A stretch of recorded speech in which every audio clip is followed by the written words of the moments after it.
Hola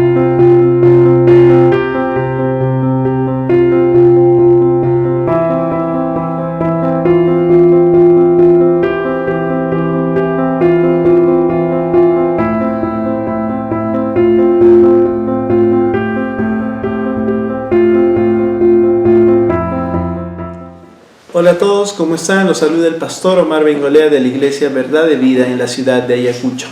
Bueno, vamos a continuar con nuestra enseñanza, nuestro tema de esta temporada, si así podemos llamarlo. Amén. Amén. Y nos habíamos quedado en el anterior video en que debemos orar por lo cual Dios quiere que oremos. Y mucho esta oración o estas oraciones tienen que absolutamente basarse en la palabra de Dios. Había estado hablando de eso, y que no es bueno orar por el mundo en el sentido de dar el pan de la mesa de los hijos. Entonces, no me malentienda, por favor. Y eso no quiere decir, y se lo repito otra vez, que seamos faltos de misericordia, ¿no? Nosotros mostramos misericordia con el mundo, nosotros nos compadecemos por todas las personas que están ahí en la calle sin haber recibido a Cristo Jesús de Nazaret, porque Dios ama al pecador, realmente lo ama, pero no ama el pecado, y Él no se mete con familia ajena. Si usted no ha recibido a Cristo Jesús, entonces es familia de Satanás, y Él no se va a meter en una familia ajena, a menos que usted decida en venir a los pies de Cristo. Amén. Amén. Bueno, vamos a continuar. Y quiero explicar por qué razón. Y es que cuando las cosas usualmente, van bien y todo va de maravilla, muchas personas no se dan cuenta en el pecado que están metidos. Yo quiero que leamos Proverbios, el capítulo 23.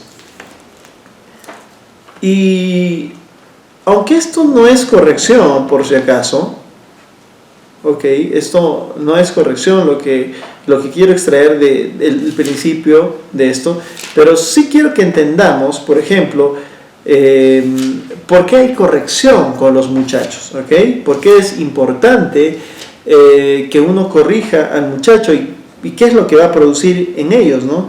El Proverbios capítulo 23, el versículo 13 dice: no rehuses corregir al muchacho, porque si lo castigas con vara, eso es con chicote, ¿no? Chicote, látigo, ¿no?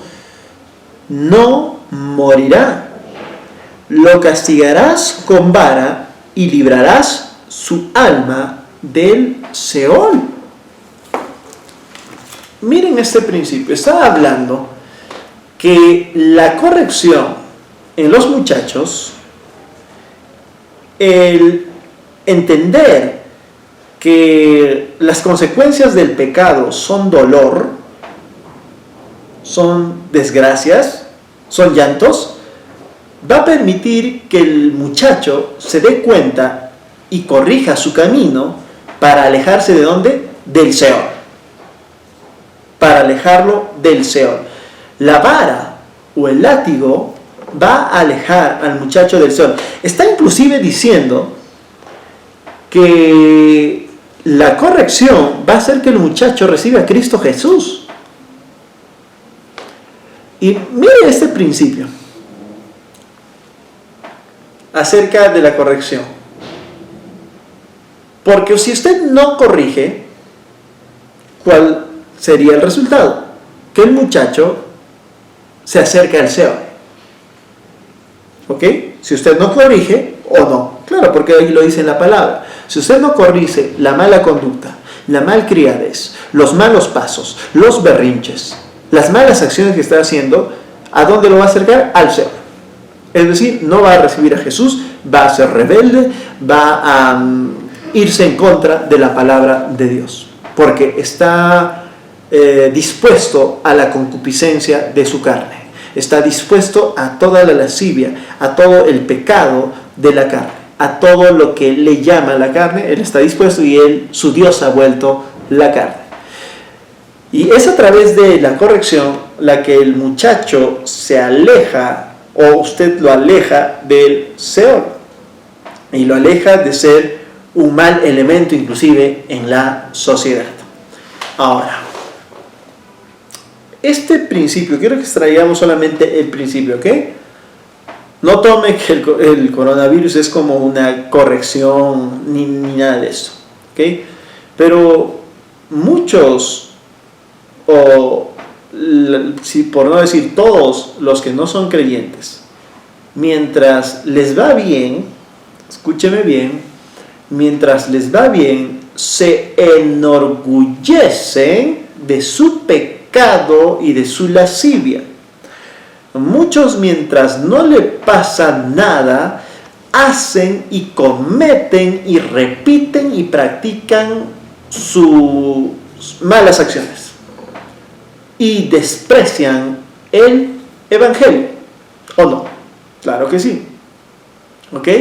Claro que sí, porque en su falso razonamiento y en su falso engaño, porque ellos se autoengañan, dicen: el mal me paga con bendiciones. Ellos dicen así: el mal me paga con bendiciones. Y aquí va a entender por qué la palabra de Dios dice que es más fácil que entre un camello por el ojo de un alfiler o de una aguja que entre un rico al reino de los cielos. Porque la palabra del Señor dice que el dinero sirve para mucho. Y es que con dinero usted puede comprarse una buena casa, ¿no? Vivir muy cómodamente, tener todas las comodidades que usted desee, comprarse un carro, comprarse viajes y acceder a todo tipo de diversión que este mundo le pueda ofrecer. No solamente eso, hasta puedes comprar amor, porque eso es bien sabido. Muchas personas que tienen mucho dinero consiguen esposas y cuando se cansan de ellas las desprecian y se consiguen otra. Estoy hablando del amor carnal, ¿ok? Y todo este tipo de cosas. Y el dinero los engaña y los engatusa, ¿ok? Se vuelve su Dios, obviamente. Y hacen todo este tipo de cosas. Y cuando, como les va bien, ¿sí? Porque el dinero sirve para mucho, y eso dice la palabra de Dios, no se quieren arrepentir, sino continúan en los caminos de Satanás, ¿ok? Y es por eso que dice la palabra: más fácil es que entre un camello por el ojo de una aguja que un rico al reino de los cielos, porque muchas veces el dinero engaña al hombre de tal manera y lo atrapa que no lo deja salir, porque el hombre mismo decide y abraza esas cosas. Pero ¿cuántos saben que cuando empezamos a darnos cuenta la consecuencia de esos actos no son nada de bendición? Es cuando empezamos a darnos cuenta y despertar de que hemos estado haciendo el mal, ¿ok? Cuando ocurre esto, entonces ahí entra un asunto en cierto sentido de corrección para las personas, para que recapaciten y se vuelvan del mal camino. Y no es porque Dios quiere que les vaya mal, sino que la paga del pecado es muerte. Eso dice la palabra de Dios. Eso es lo que ocurre. Imagínese a un hombre que toda la vida ha vivido en alcohol, que toda la vida está que toma y se deleita con que otros tomen, le agrada que otros tomen, se burla del evangelio, y es un borracho y no quiere salir, él desea seguir en un estado, pero le agarra cirrosis.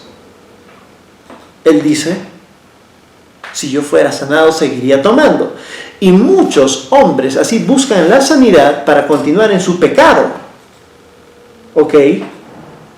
Entonces, cuando ocurre esto, usted, en lugar de hacerle tal vez un bien, le estaría haciendo el peor mal que le ha podido hacer a un ser humano, el cual es, en lugar de alejarlo al Seol, acercarlo mucho más al Seol. Porque el no creyente no es justamente no creyente porque vive a expensas de su carne y bajo el culto de su carne y le rinde honra a su carne. Y lo único que va a hacer este tipo de cosas, en lugar de alejarlos de la carne, es más bien acercarse aún más en la carne y ponerse duros en el corazón. Con eso no le estoy diciendo que ore para su mal, porque eso no le compete a usted, ¿ok? Sino que sea muy cuidadoso con estas cosas. Y por eso debemos nosotros orar, no por todo el mundo, sino por aquellos que están en la mano de nuestro Dios, aquellos que somos sus hermanos en Cristo Jesús. Es más, la palabra de Dios, les voy diciendo, dice que sobre todo oren por sus pastores. Oren por sus pastores, oren por sus ministros para que Dios los proteja, para que los libre de toda tentación. Es correcto orar eso, para que le dé más fuerza, para que no se rindan, a pesar de que nosotros estamos que fallamos a cada rato. ¿Okay? Para que no se rindan y continúen dándonos la buena palabra de Dios, y para que no entren vientos de doctrina, como en muchos casos y en muchas iglesias ya han entrado doctrinas que son doctrinas de demonios y que han ido a destruir la obra de nuestro Dios. Pero gracias a Dios que en estos últimos tiempos se está levantando gente que está dispuesto a dar todo por la palabra de Dios y son fieles a esta verdad. Amén, amén, amén, amén. Y esto es lo que nuestro Señor habla acerca de que no debemos orar por todo el mundo. ¿Okay? No debemos orar por todo el mundo, no sea tan ligero en este aspecto. Yo sé que le estoy hablando tal vez a algo que nadie le ha dicho, te ore, que más bien le ha dicho lo contrario, pero esto es así. ¿Okay? Cuando a mí me vienen a pedir que ore por personas que sé que no han recibido a Cristo Jesús, yo no oro, les digo que no, que mejor vayan, reciban a Cristo Jesús. Yo les predico el Evangelio, ¿okay? Yo les predico el Evangelio, pero no oro para que les vaya bien, para que sean más prósperos. ¿Para qué? Para que continúen gastando el dinero en ¿qué? En malas cosas. Para que continúen ¿qué? Haciendo con su salud ¿qué? Persiguiendo a la iglesia. No, mis amigos, tengo misericordia, me da pena lo que ocurre, tengo dolor en mi corazón por un mundo, porque yo quisiera que todos vengan al arrepentimiento, pero eso no quiere decir que haga algo en contra de la palabra de Dios, porque el corazón del justo se deleita de la justicia y la palabra es la palabra de justicia. Amén. Nosotros nos deleitamos en la palabra de Dios. Amén. Bueno, ahora voy a pasar a un siguiente punto, el cual es que ¿qué nos espera adelante? ¿Qué es lo que nos espera en el futuro después de estas cosas? En este punto voy a hablar algo acerca específico de la fe. ¿Okay? Voy a hablar un poquito más adelante acerca de la prosperidad. Exactamente, voy a hablar lo cara a cara, directamente lo que tiene que hacer exactamente para que usted pueda vivir en fe en el aspecto de la prosperidad. Pero antes de eso tengo que comentarles qué es lo que nos espera en el futuro. Y aquí voy a hablarles acerca de las profecías. Tengo una advertencia para todos los creyentes, ¿ok? Una advertencia, pero también es un gozo grande porque nosotros debemos estar firmes en todo tiempo para por fin alejarnos de todo aquello que nos aleja de nuestro Señor, ¿ok? Voy a hablar de las profecías. Y voy a dejar un poco el tema puesto. Voy a hablar en el siguiente video en mucha profundidad y voy a tardarme tal vez 2 videos hablando acerca de este tema exclusivamente. Pero quiero poner ciertas bases. Número 1. Hay que tener cuidado mucho con las profecías. ¿Por qué razón? El Señor, si va a mandar profecía, va a mandarlo a través de siervos comprobados, ¿ok? De siervos que tengan testimonio. Porque si mandase el Señor profecía en la boca de un mentiroso, usted tendría toda la potestad y todo el derecho de dudar de esa profecía o no. Imagínense que en la boca del hombre más mentiroso viene una profecía de Dios. Y este hombre le dice, ¿sabes qué cosa? El Señor me ha dicho que no viajes mañana. Así te dice, ¿no? El Señor me ha dicho que no viajes mañana porque, imaginemos, el carro, estoy poniendo un ejemplo, ¿ok? El carro es donde vas a ir, se va a caer y tú no tienes fe. Así que no vas a ir. Entonces, usted tiene el derecho de dudar, porque usted va a decir, este hombre es un mentiroso. Y continuamente falla, continuamente erra. Entonces usted toma el carro, imagínese que cae el carro, y el Señor le dice, yo te mandé a través de mi hijo, claro, el mentirosito, eso no existe, pero usted pone un ejemplo, el mentirosito, una advertencia porque no hiciste caso. Y con toda justa razón usted le dirá, pero Señor, este hombre continuamente miente. ¿Cómo iba a saber? ¿Por qué no me lo mandaste en otra persona de más respaldo, de mayor credibilidad? Amén. Amén, amén. Bueno, nuestro Dios no hace cosas a medias, nuestro Dios no hace cosas ambiguas para que usted pueda dudar, Él los hace claramente. Yo creo en profecías, pero tienen que venir, número uno, de la boca de personas las cuales tienen un testimonio de integridad. Y número dos, que estén en la actualidad, ahorita, porque puede haber usted estado hace un año en la palabra de Dios, y si ahora usted ya no está, usted está descalificándose, ¿ok? Está descalificado, pero tiene que estar en la palabra de Dios, ¿ok? Tiene que ser un hombre de credibilidad, tiene que ser respaldado por la palabra de Dios, no tiene que irse en contra de la palabra de Dios, y tiene que ser una persona que está en luz, en la palabra de Dios. Entonces, si viene un mensaje de parte de una persona así, ¿usted qué dirá? Amén. Es así porque está viniendo de una persona de credibilidad. ¿Ok?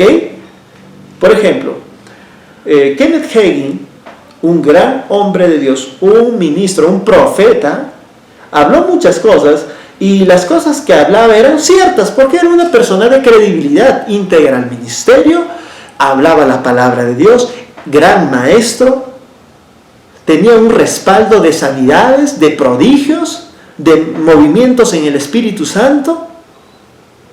Él no estaba buscando su billetera, él estaba agradando a Dios y él era bendecido también obviamente económicamente, pero su meta era la palabra de Dios. Entonces, hermanos en Cristo, yo creo en profecías, pero siempre que cumple estos pasos. Bueno, yo me quedo aquí, voy a continuar a hablar muy fuerte acerca de las profecías por algo que voy a tener que mencionarles aprovechando estos videos. Amén.